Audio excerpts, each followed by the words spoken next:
মৌমা বিশ্বাস শালকুমারহাট উচ্চ বিদ্যালয়ের এবার উচ্চ মাধ্যমিক পরীক্ষা দিয়েছিল। যখন উচ্চ মাধ্যমিক পরীক্ষা হয়েছিল তখনও খুব ভালো রেজাল্ট করেছে এবং সেক্ষেত্রে আমরা দেখেছিলাম ও গোটা রাজ্যে মেধা তালিকার ক্রমানুসারে 11 নম্বর স্থানে ছিল।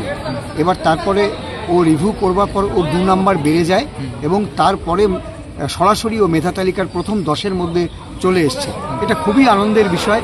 শালকুমারহাট উচ্চ বিদ্যালয় ইতিহাস তৈরি করলো। এই অঞ্চলের গ্রামের ছেলেমেয়েরা যেভাবে পড়াশোনা করছে তার একটা মর্যাদা মৌমা বিশ্বাসের মাধ্যমে সবাই পেল।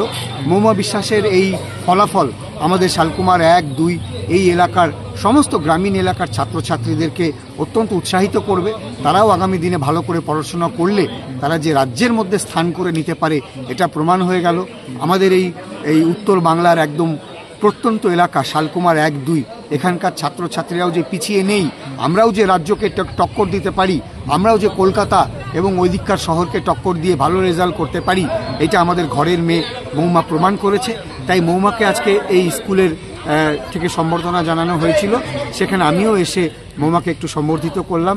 তার মা বাবা ঠাকুমার সঙ্গে দেখা হলো, খুব ভালো লাগছে, খুব সুন্দর পরিবেশ এবং যেভাবে সবাই মৌমাকে বরণ করে নিল, মৌমার আগামী দিনের স্বপ্ন সফল হোক এই কামনা করি। সভাপতি হিসাবে আমি তুষারকান্তি রায় অবশ্যই গর্ববোধ করছি।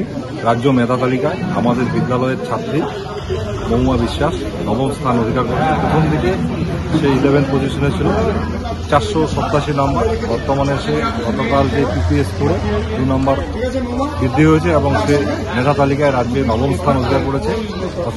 অসংখ্য মৌমাকে ধন্যবাদ জ্ঞাপন করছি।